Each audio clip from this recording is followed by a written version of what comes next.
My journey is actually, this sounds corny, but it's really just a love story.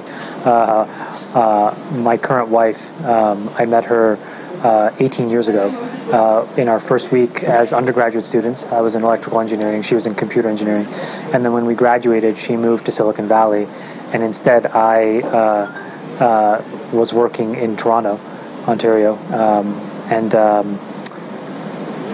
Within a year, I really just wanted to basically be with her. So I quit and I went to follow her. So I was an accidental tourist in Silicon Valley, and really my only goal was to find a job. And so I applied to a bunch of jobs, and I happened to get one at this company called Winamp, and it kind of just went from there. But it started because of love.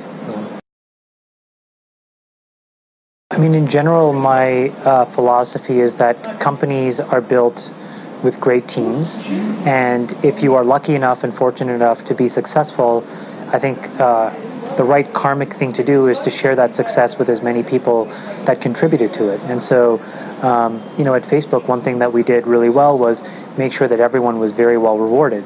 And when Facebook went public, it rewarded a lot of years of hard work by many of the employees, without whom the company wouldn't have been as successful.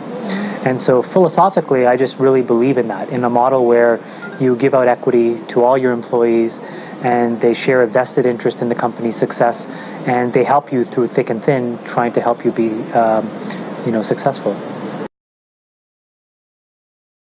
The core thesis behind the growth team was that you could isolate product value, and you could figure out what consumers really wanted. And once you figured out what that was, and you figured out a way to deliver it, that then you could extrapolate the positive sentiment of a few to become the positive sentiment of many. And so specifically at Facebook, what we did was spend a lot of time experimenting to try to figure out what is that aha moment, that magical experience that consumers have when they use all manner of products, whether it's your favorite website, or whether it's a car that you love, or a dress that you want to buy. Every consumer expresses that aha moment in different ways, but it's ultimately the same emotion, which is a combination of excitement and interest and things like that. And so what our team did was really try to figure out what was our version of that aha moment.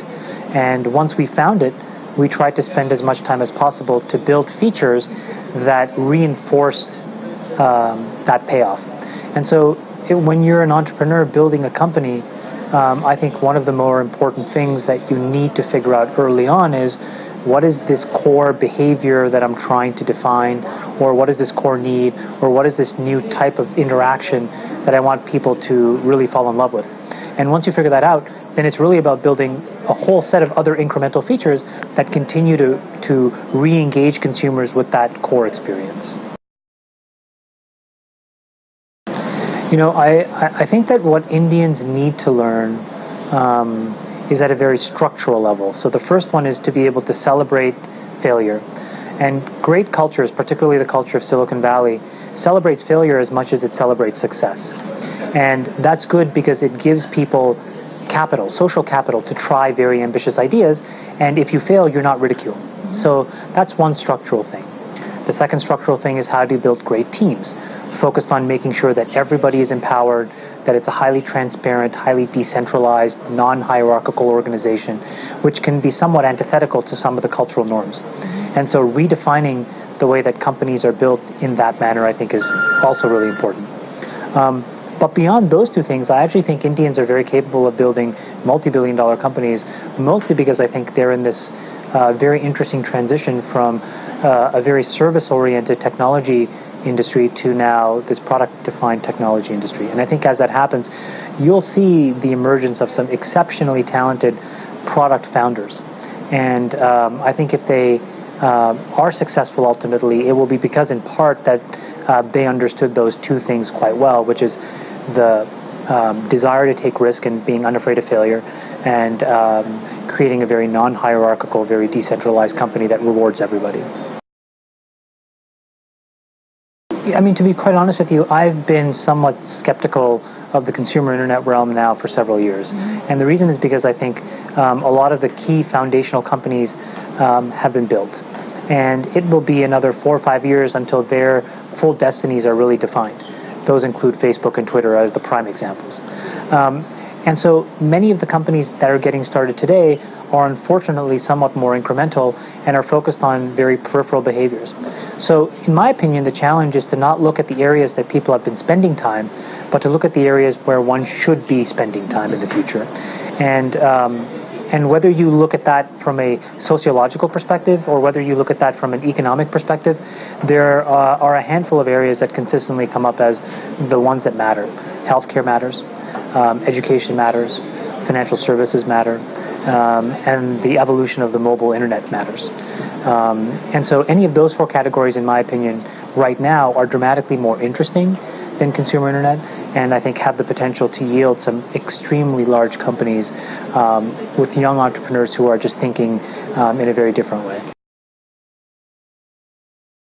Yeah, I would like to invest more in India. I think the thing that I will never do is change my framework for how I make decisions, independent of the market. And so when I found great Indian entrepreneurs like Bobby Bose at EasyTap, I've invested. When I found great entrepreneurs in Brazil, I've invested. And when I find great entrepreneurs in Silicon Valley, I invest. But they're all very similar in the values that they share and their approach to building companies. And so as long as those things remain constant, then I suspect that as a natural byproduct, I'll be here a lot more and I'll be investing a lot more money here. You know, I think it's the advice that I've kind of been reiterating constantly here, which is right now we're in this media cycle where I think it's very favorable to spend time in areas that I think are reinforced by blogs or whatnot. And I think what's much more challenging and interesting is to have the courage to follow your own beliefs, to focus on areas that may not necessarily be talked about today, but in 4 or 5 years will be talked about. You have to remember, when Facebook and Twitter started, was it anyone talking about the social internet? Not really. Everyone was still talking about Web 2.0 and trying to define what that meant. So the point is that great companies get created in periods of time when not many people are talking about it.